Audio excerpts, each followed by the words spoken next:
शकुंतला बहुत ही धार्मिक महिला है। हर समय पूजा पाठ में लगी रहती है। वो कोई भी काम बिना शुभ मुहूर्त के नहीं करती है। शकुंतला अपने बेटे राज की शादी करवाना चाहती है, इसलिए वो पंडित जी के पास राज की कुंडली लेकर जाती है। प्रणाम पंडित जी, मेरा बेटा राज बहुत संस्कारी है। पूजा पाठ और धर्म कर्म के कार्यों को बहुत निष्ठा से पूर्ण करता है। मैं अपने बेटे की शादी कराना चाहती हूँ, इसलिए उसकी कुंडली ले आई हूँ। शकुंतला पंडित जी को कुंडली देते हुए कहती है और पंडित जी कुंडली को ध्यान से देखकर कहते हैं, बेटे, तेरे बेटे का उज्जवल भविष्य है। इसका गृहस्थ जीवन भी अच्छा रहेगा, परंतु क्या पंडित जी? परंतु एक बात का विशेष ध्यान रखना होगा। तुम्हें अपने बेटे की शादी उसी लड़की से करानी होगी जिसके गाल पर तिल हो। वो लड़की तुम्हारे घर, तुम्हारे बेटे और तुम्हारे भविष्य के लिए सुख, शांति और समृद्धि लाएगी। तुम्हारा भाग्य केवल उस लड़की के आने से ही जागेगा। जी पंडित जी, मैं ऐसी ही बहू लाऊंगी जिसके गाल पर तिल हो। धन्यवाद पंडित जी, धन्यवाद। पंडित जी का धन्यवाद करके शकुंतला वहां से चली जाती है। अब वो दिन रात तिल वाली बहू के बारे में सोचती रहती है। शकुंतला अपने बेटे का जहाँ भी रिश्ता लगाती तो उसकी एक ही शर्त होती कि तिल वाली बहू चाहिए, लेकिन उसे तिल वाली बहू कहीं मिलती ही नहीं। एक दिन अपनी माँ को इस तरह से परेशान देखकर राज कहता है, माँ, आप मेरे लिए तिल वाली लड़की क्यों देख रही हैं? अरे क्योंकि पंडित जी ने बोला है, वो तुम्हारे और इस घर के लिए भाग्यशाली साबित होगी। माँ, मैं एक लड़की से प्यार करता हूँ। आप मेरी शादी उस लड़की से करा दो ना। उसके गाल पर तिल होगा तभी मैं तुम्हारी शादी उससे कराऊंगी, नहीं तो भूल जाओ उस लड़की को। माँ की बात सुनकर राज को लगा कि माँ उसकी शादी कभी होने ही नहीं देगी, इसलिए उसने बिना कुछ सोचे समझे बोल दिया, अब माँ है ना, उसके गाल पर तिल है। सच में माँ, बहुत प्यारा तिल है। तू सच कह रहा है बेटा? अरे तो तूने मुझे पहले क्यों नहीं बताया? जल्दी से मुझे उस लड़की से मिलवा दे। ठीक है माँ, मैं बात करता हूँ उससे। अगले दिन राज रोशनी के पास पहुंचा और उसे सारी बात बताई। रोशनी ने सारी बात जानने के बाद कहा, राज, तुमने माँ से झूठ क्यों बोला? मेरे गाल पर कोई तिल नहीं है। अरे मेरे पास कोई और रास्ता नहीं था रोशनी। उस समय मुझे जो ठीक लगा मैंने किया। अगर मैं ऐसा नहीं बोलता तो माँ मेरी शादी किसी तिल वाली लड़की से करा देती। माँ से इसे झूठ बोलना ठीक नहीं है। माँ को कोई तिल वाली लड़की मिलती ही नहीं, तो माँ अपने आप तुम्हारी शादी मुझसे कराने के लिए तैयार हो जाती। अरे तुम्हें पता नहीं, पंडित जी के मुख से निकली बात मेरी माँ के लिए पत्थर की लकीर है। वो आकाश पाताल एक कर देंगी, लेकिन तिल वाली लड़की ढूंढ कर ही रहेंगी। जो भी हो राज, लेकिन माँ को जब कभी सच्चाई का पता चलेगा तो उन्हें बहुत दुख होगा।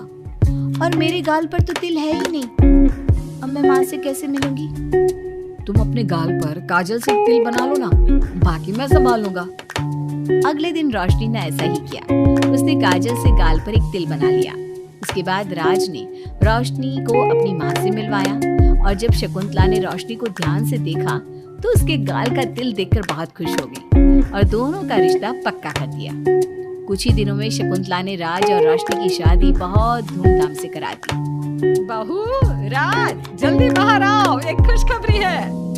रोशनी और राज बाहर आते हैं। राज, देखा, मेरी बहू के भाग्य से घर में खुशी आने लगी। जिस जमीन का केस हम पिछले 10 साल से लड़ रहे थे ना, वो केस अब खत्म हो गया है। अभी अभी वकील साहब का फोन आया है, वो केस हम जीत गए हैं। माँ, ये तो बहुत अच्छी खबर है। ये सब आपकी मेहनत का फल है। आपने इस कोर्ट केस के चक्कर में बहुत मेहनत की है। अरे नहीं बेटा, ये तो मेरी तिल वाली बहू के भाग्य से हो रहा है। पंडित जी ने बिल्कुल सही कहा था। शकुंतला रोशनी को बहुत प्यार करती है, लेकिन रोशनी के मन में दुख होता है। वो सोचती है, माँ मेरी झूठ को सच समझ रही है। अगर माँ को ये पता चल गया कि ये तिल नहीं काजल है तो उन्हें कितना दुख होगा। मैं आज ही राज से बात करूंगी कि वो माँ को सारी सच्चाई बता दे।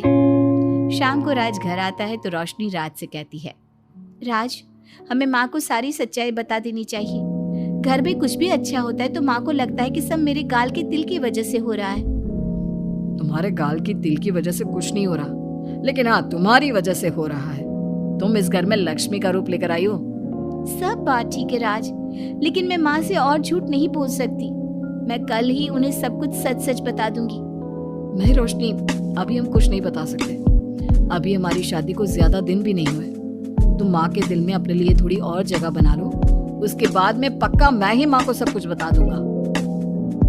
इस तरह से दिन गुजरने लगते हैं और शकुंतला के घर में खुशियों का आना लगा रहता है। शकुंतला अपनी बहू से बहुत प्यार करने लगी थी। एक दिन शकुंतला रोशनी के कमरे में गई। बहू, ओ बहू, कहाँ है तू? माँ मैं बाथरूम में हूँ, नहा रही हूँ। अरे देख तो मैं तेरे लिए क्या लाई हूँ, जल्दी बाहर आ। अब मैं क्या करूँ? मेरे पास तो काजल भी नहीं है, अब चेहरे पर क्या लगाऊं? राज तुमने अच्छा फंसाया मुझे। माँ आप अपने कमरे में जाइए, मुझे नहाने में थोड़ा टाइम लगेगा। मैं खुद आपके कमरे में आ जाऊंगी। नहीं बहू, तू जल्दी से निकल कर आ, मैं यहीं बैठी हूँ तेरे कमरे में। जब रोशनी को इस बात का एहसास हो गया कि उसकी सास कमरे से नहीं जाएगी, तो उसने अपने गीले बाल एक तरफ कर लिए और बालों से अपना आधा चेहरा छुपाकर बाहर आई। बहू नहा ली तुम? देखो मैं तुम्हारे लिए नई साड़ी और गहने लाई हूँ। आज शाम को बहुत मेहमान आ रहे हैं, मैं तुम्हें सबसे मिलवाऊंगी। मेहमान किस लिए आ रहे हैं माँ? अरे तुम्हें राज ने बताया नहीं बहू? हमारी कंपनी इस साल नंबर 1 की पोजीशन पर पहुंच गई है और ये सब तेरी वजह से हुआ है। चलो मैं चलती हूँ, मुझे शाम की बहुत सारी तैयारी भी तो करनी है। जब शकुंतला रोशनी के कमरे से चली गई, तब उसकी जान में जान आई। शाम को पार्टी में बहुत बड़े बड़े लोग आए थे। शकुंतला ने अपनी बहू को सबसे मिलवाया और उसकी खूब तारीफ की। पार्टी में सब लोग शकुंतला के सक्सेस का राज पूछ रहे थे, तो शकुंतला अपनी बहू और उसके दिल की तारीफ कर रही थी। एक दिन शकुंतला अपने बहू बेटे के साथ घूमने गई। आज हम घूमने आए हैं तो देखो मौसम भी कितना प्यारा हो गया है, लगता है बारिश आने वाली है। शकुंतला के इतना कहते ही जोरों की बारिश शुरू हो गई। रोशनी और राज कुछ सोच पाते इससे पहले ही रोशनी के गाल पर काजल का तिल बह गया और शकुंतला ने ये सब देख लिया। अब शकुंतला के गुस्से की कोई हद ना रही। तूने मुझसे झूठ बोला? तेरी इतनी हिम्मत? कल वही मैंने तुझे इतना प्यार किया, तुझे अपने बेटे से ज्यादा ममता दी और तूने मेरे साथ विश्वासघात किया। मैं तुझे कभी माफ नहीं करूंगी। माँ, इसमें रोशनी की कोई गलती नहीं है। मैंने ही कहा था इसे ऐसा करने के लिए। रोशनी ने कई बार आपको सच्चाई बताने की कोशिश की, लेकिन मैंने हर बार उसे रोक दिया। क्या तूने कहा था? क्यों किया तूने ऐसा?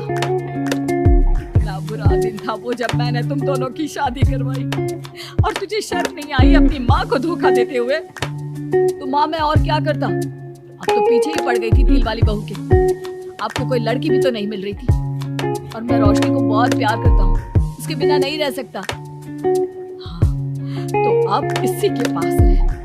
मैं तुम दोनों की शक्ल नहीं देखना चाहती। ले जा इस झूठी और मनहूस लड़की को मेरे सामने से।